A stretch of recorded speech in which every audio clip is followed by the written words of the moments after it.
Hello दोस्तों, आप सभी लोगों का बहुत बहुत हार्दिक अभिनंदन है। हम लोग बात कर रहे हैं जीके जीएस 10 प्रश्न प्रतिदिन पर। ठीक है, तो आप देखेंगे कि इसमें जितने भी प्रश्न बनाए जाते हैं या तो वो प्रीवियस ईयर से लिए गए हैं या फिर जो आने की संभावना है उससे बनाए जाते हैं।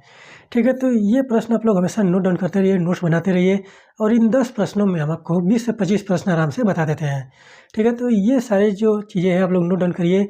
और आप जानते हैं कि अभी यूपीएसआई का एग्ज़ाम बचा हुआ है, यूपी पुलिस का एग्ज़ाम बचा हुआ है, फिर यूपी लेखपाल का एग्ज़ाम बचा हुआ है, फिर उसके बाद यूपी पीसीएस होने वाला है, बिहार पीसीएस होगा, फिर उत्तराखंड पीसीएस होगा, झारखंड पीसीएस होगा, एमपी पीसीएस होगा। फिर उसके बाद देखिए कि जितने भी स्टेट पीसीएस है उसमें ये बहुत ही महत्वपूर्ण भूमिका निभाएगा। तो इससे हम लोग नोट्स बनाते रहिए, नोट्स बनाना बहुत ही ज़रूरी है। जब लिखेंगे तभी तो पढ़ेंगे ना। ठीक है, तो ये सारे प्रश्न आप लोग नोट डाउन करिए, नोट्स बनाइए। चलिए हम लोग बात करते हैं पहले प्रश्न पर, जीके जीएस 10 प्रश्न प्रतिदिन पर। ठीक है, ये डेली आपका आता है, 7 दिन आते हैं और एक हफ्ते में आपको 70 प्रश्न बताते हैं। ठीक है, और 70 प्रश्न में कम से कम 200 से 250 प्रश्न आपको बता देते हैं आराम से। ठीक है, तो ये बात हमेशा नोट डाउन करते रहिए, नोट्स बनाते रहिए, इसको हमेशा समझिए। ठीक है, पहले देखिए कि कुछ समुद्री जंतु जो है, जंतु एवं कीट, ठीक है, कुछ समुद्री जंतु एवं कीट अंधेरे में अपने शरीर से प्रकाश उत्पन्न करते हैं। जैसे कुछ समुद्र के अंदर जो जीव पाए जाते हैं, कुछ है जैसे जो अपने शरीर से प्रकाश उत्पन्न करते हैं, तो उस परिघटना को क्या कहते हैं। यहाँ पर जुगनू के बारे में बात नहीं किया गया है, यहाँ पर समुद्र के अंदर जो जीव स्थित है उसके बारे में बात कर रहा है। ठीक है, तो कुछ समुद्री जंतु जो हैं कि जंतु एवं कीट अंधेरे में अपने शरीर से प्रकाश उत्पन्न करते हैं, इस परिघटना को क्या कहा जाता है। ठीक है, फास्फोरेंसेस, फिर इसके बाद बायोल्यूमिनेसेंसेस। ठीक है, तो यहाँ पर ध्यान में रखिएगा कि फास्फोरेंसेस है, बायोल्यूमिनेसेंस है। ठीक है, तो इन दोनों में क्या कहा जाता है, ये दोनों ऑप्शन सही है। ठीक है, तो दोनों ऑप्शन सही है कि जो परिघटना होती है ये कहा जाता है। और यहाँ पर ध्यान में रखिएगा कि अगर इस तरह से प्रश्न पूछ रहा है कि ए व बी दिया है, तो वहाँ पर ज़्यादातर प्रश्न जो है यही ऑप्शन सही होता है, ए व बी दोनों ऑप्शन सही होते हैं, रेयर में ही एक ऑप्शन सही होगा। ठीक है, तो यहाँ पर ध्यान में रखिएगा। और इस तरह से प्रश्न अगर 10 प्रश्न पूछे जा रहे हैं तो आप लोग यहाँ पर मारिएगा तो कम से कम 7-8 प्रश्न जो है दोनों ऑप्शन सही हो जाएंगे। ठीक है, तो ये सारी बातें आप लोग नोट डाउन करते रहिए, नोट्स बनाते रहिए और समझते रहिए। ठीक है, दूसरा प्रश्न देखिए, विश्व ओजोन दिवस मनाया जाता है। ओजोन दिवस सबसे आसान प्रश्न है कि 16 सितंबर को मनाया जाता है, लेकिन अगर प्रश्न पूछ देते कौन सा वहाँ पर सम्मेलन उसके द्वारा कब मनाया गया पहली बार, तो 1987 में आप देखेंगे कि मॉन्ट्रियल प्रोटोकॉल है। ठीक है, मॉन्ट्रियल प्रोटोकॉल है और इसी में देखेंगे कि पहली बार ओजोन दिवस को मनाया गया था। ठीक है, मॉन्ट्रियल प्रोटोकॉल। ठीक है, प्रोटोकॉल 16 सितंबर 1987 को मॉन्ट्रियल प्रोटोकॉल पर हस्ताक्षर होते हैं और वहाँ पर उसी दिन से आप देखेंगे कि ओजोन दिवस मनाया जाता है, ओजोन का संरक्षण किया जाता है। ठीक है, तो ये सारी बातें आप लोग ध्यान में रखिएगा और नोट्स बनाते रहिए। ये बहुत ज़्यादा महत्वपूर्ण है कि कौन सा सम्मेलन है, ठीक है, कब हुआ था और कब से मनाया जा रहा है। 16 सितंबर तो सबको पता है। आने वाले समय में ये प्रश्न पूछेगा कि कौन से सम्मेलन के द्वारा पर ओजोन दिवस मनाया जाता है। ठीक है, यहाँ पर ध्यान रखिएगा। फिर इसको देखिएगा, तीसरा प्रश्न जो है, भारत में स्थानीय स्वशासन, ठीक है, स्थानीय स्वशासन का जनक किसे माना जाता है। ठीक है, वो है लॉर्ड रिपन। ठीक है, तो लॉर्ड रिपन ने वहाँ पर स्थानीय स्वशासन यानी कि जो गांव क्षेत्र है वहाँ पर जो स्वायत्त संस्थाएं हैं, जैसे कि पंचायत हो गया, ठीक है, स्वयं सहायता समूह हो गया, तो ये तो इस समय है ना, लेकिन उस समय जो चीज़ें देखने को मिल रही थी, जमींदारी व्यवस्था हो गया, फिर वहाँ पर जो भूमिधर किसान होते थे उसके बारे में, तो वहाँ पर उनको कुछ अधिकार दिए गए थे। ठीक है, उनको कुछ अधिकार दिए गए तो उसी को स्थानीय स्वशासन कहा जाता है। और वो व्यक्ति कौन है, वो है लॉर्ड रिपन। ठीक है, यहाँ पर ध्यान में रखिएगा। और लॉर्ड कैनिंग देखेंगे कि पहला वायसराय, भारत में पहला वायसराय बनने वाला व्यक्ति है। ठीक है, यहाँ पर ध्यान में रखिएगा, पहला वायसराय बनने वाला व्यक्ति कौन है, लॉर्ड कैनिंग। और कब बना था, 1858 में। ठीक है, 1858 में 1 नवंबर 1858 को वहाँ पर महारानी एलिजाबेथ का घोषणा पत्र आया था और उसी के द्वारा यहाँ पर देखिए कि महारानी एलिजाबेथ नहीं थी, वहाँ पर विक्टोरिया थी। ठीक है, यहाँ पर ध्यान रखिएगा।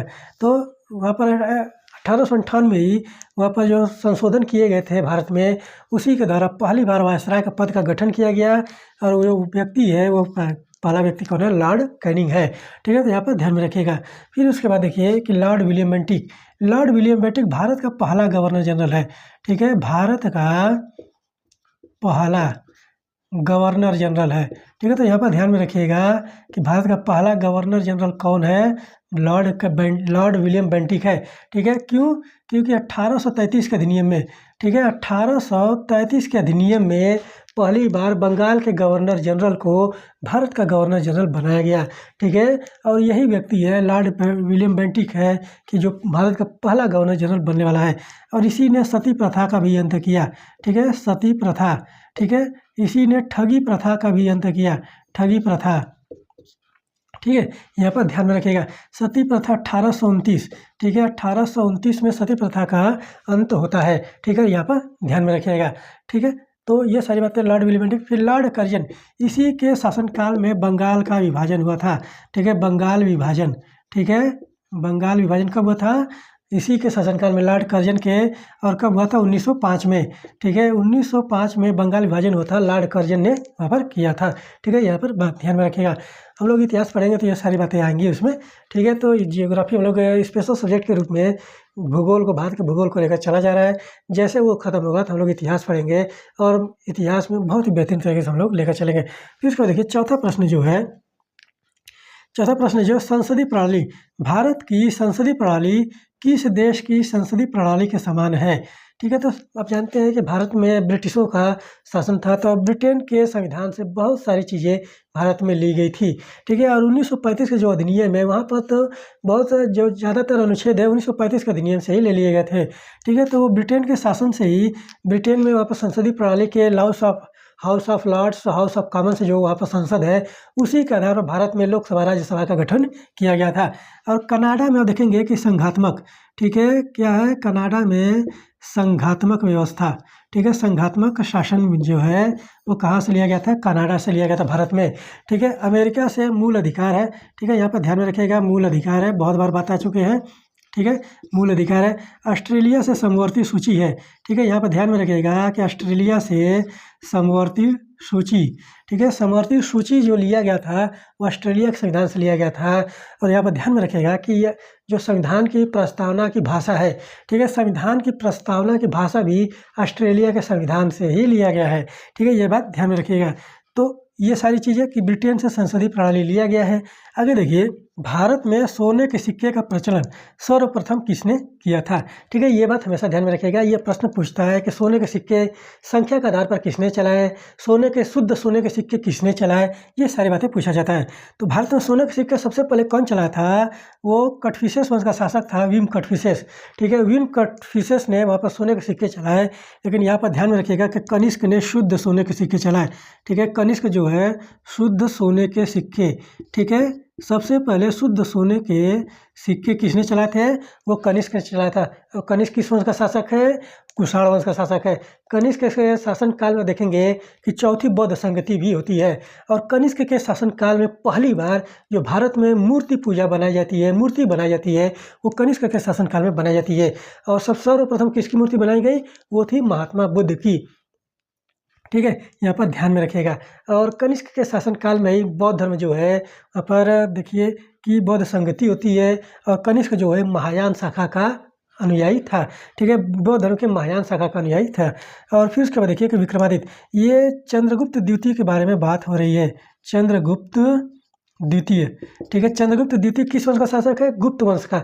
और गुप्तों ने, ठीक है, ध्यान में रखिएगा कि गुप्त वंश के शासकों ने सोने के सिक्के सर्वाधिक चलाए हैं। ठीक है, तो यहाँ पर तीन चीज़ें आप लोगों को पता चल गई कि सबसे पहले कौन सोने का सिक्का चलाया था? विम कटफिसेस ने चलाया था, सर्वप्रथम कटफिसेस वंश का शासक है। और फिर उसके बाद कनिष्क ने शुद्ध सोने के सिक्के चलाए पहली बार भारत में। और संख्या के आधार पर जो सोने के सिक्के चलाए गए हैं वो है गुप्त वंश के शासक। ठीक है, संख्या के आधार पर गुप्त वंश के शासकों ने सबसे ज़्यादा सोने के सिक्के चलाए थे। ठीक है, यहाँ पर ध्यान में रखिएगा। और आगे देखिए कि छठा प्रश्न जो है कि भारत में विक्रमशिला, ठीक है, भारत में विक्रमशिला विश्वविद्यालय की स्थापना किसने करवाई थी? ठीक है, तो यहाँ पर आप लोग पढ़े होंगे, तो अगर इतिहास पढ़े होंगे तो जब पाल वंश पढ़ेंगे, ठीक है, पश्चिम बंगाल में वहाँ पर पड़ता है, पश्चिम बंगाल बिहार वाला क्षेत्र है, कुछ असम का क्षेत्र है। तो वहाँ पर जो वंश पनपा, फला फूला, वो था पाल वंश। और पाल वंश में एक शासक हुआ धर्मपाल, और धर्मपाल ने वहाँ पर विक्रमशिला विश्वविद्यालय की स्थापना कराया था। ठीक है, और कुमारगुप्त ने क्या कहा था? नालंदा।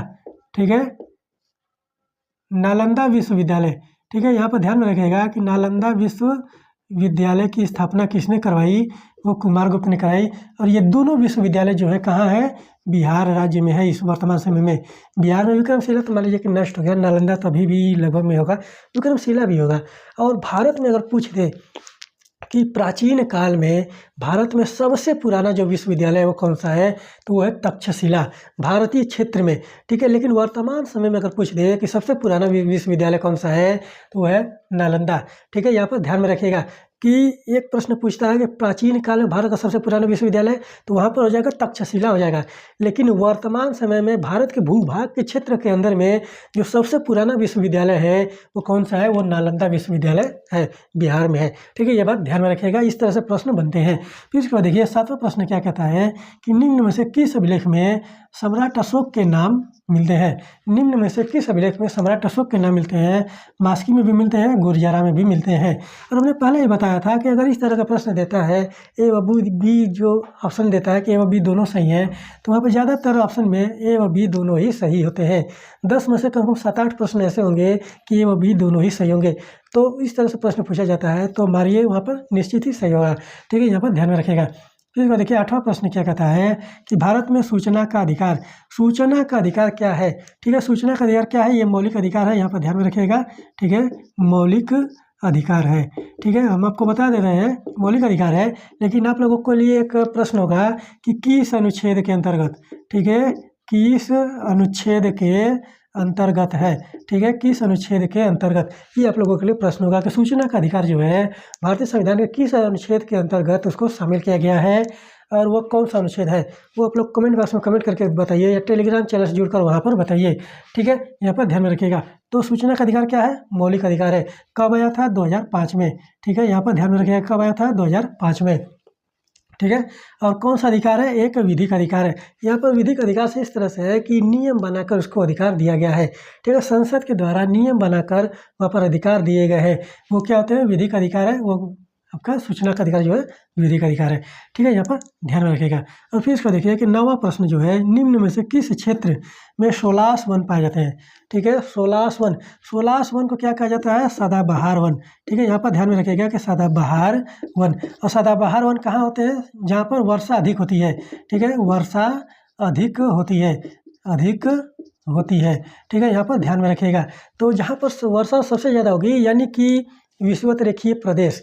ठीक है, विषुवत रेखा के आसपास के जो वन पाए जाएंगे वो क्या होते हैं? सदाबहार वन होते हैं। ठीक है, सदाबहार वन होते हैं। और भारत के क्षेत्र में, ठीक है, तो भारत के क्षेत्र में, भारत के भूभाग के अंदर हम देखेंगे कि कहाँ पर सबसे ज़्यादा वर्षा होती है?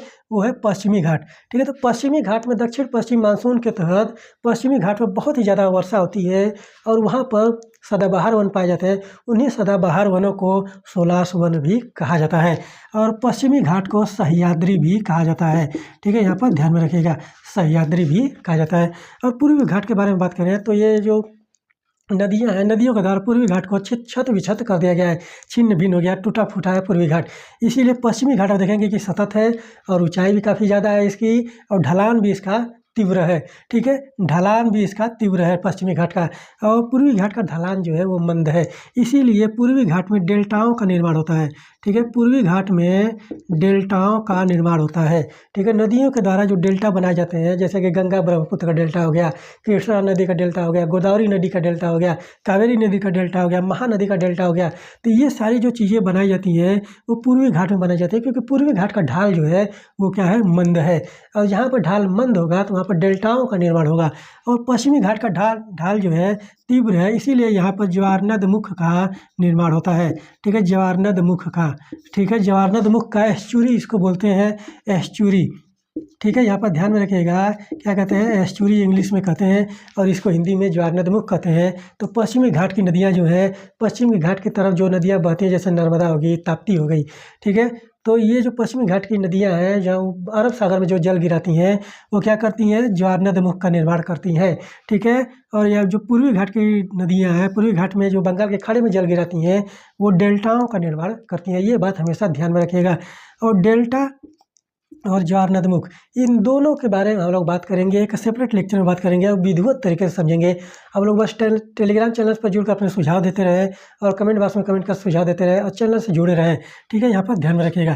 फिर इसके बाद देखिए कि 10वां प्रश्न क्या कहता है कि निम्न में से किस नदी को बूढ़ी गंगा बोला जाता है। बूढ़ी गंगा बोला जाता है दक्षिणी गंगा बोला दक्षिण गंगा, ठीक है, बूढ़ी गंगा, दक्षिण गंगा, गोदावरी, ठीक है। तो ये नाम जो है वो गोदावरी के नाम है। नर्मदा देखेंगे कि ये बीहड़ों में बहती है, ठीक है, बीहड़ों में, ठीक है, रिफ्ट घाटी बीहड़ों में बहती है। और ये जल अपना गिराती है कहाँ, अरब सागर में, ठीक है, अरब सागर में, ठीक है। इसके बारे में भी हम लोग पढ़ेंगे, इंडियन ज्योग्राफी हम लोग चल रहे हैं लेकर, तो नदियाँ जब आएंगे तो उसके बारे में भी ये सारी बातें हम लोग करेंगे, ठीक है। फिर उसके बाद देखिए कावेरी। कावेरी को दक्षिण भारत की गंगा कहा जाता है, ठीक है, दक्षिण भारत की गंगा। दक्षिण भारत की गंगा किसे कहा जाता है, कावेरी को बोला जाता है। लेकिन दक्षिण गंगा किसको बोला जाता है, वो गोदावरी को बोला जाता है। बूढ़ी गंगा किसको बोला जाता है, गोदावरी को बोला जाता है, ठीक है। दक्षिण भारत की गंगा अगर पूछ दे तो वो कावेरी वहाँ पर हो जाएगा, ठीक है। यहाँ पर ध्यान में रखिएगा। और महानदी के बारे में अगर बात करें तो ये जल भंडारण क्षमता की, जल भंडारण, ठीक है, भंडारण क्षमता, ठीक है, जल भंडारण क्षमता के हिसाब से ये सबसे बड़ी नदी है, ठीक है। ये जल भंडारण क्षमता के हिसाब से सबसे बड़ी भारत की नदी है महानदी, ठीक है। तो यहाँ पर ये बात ध्यान में रखिएगा। ये सारी बातें नोट डाउन करिए। यहाँ पर हम आपको कम से कम 10 प्रश्न में 20 से 25-30 प्रश्न आसानी से बता देते हैं, तो नोट्स बनाइए। नोट्स बनाना बहुत ही ज़रूरी है, क्योंकि आप जानते हैं कि विद्यार्थी के जीवन की सफलता की जो पहली सीढ़ी मानी जाती है वो नोट से ही होती है। जब तक लिखेंगे नहीं तो पढ़ेंगे कैसे, ठीक है। तो ये बात हमेशा ध्यान में रखिए और अपने पढ़ाई को सही दिशा निर्देशन और अच्छे तरीके से लेकर चलिए मिलते हैं कल के लेक्चर में इसी तरह के जीके जीएस के शानदार 10 प्रश्नों के साथ। तब तक के लिए धन्यवाद।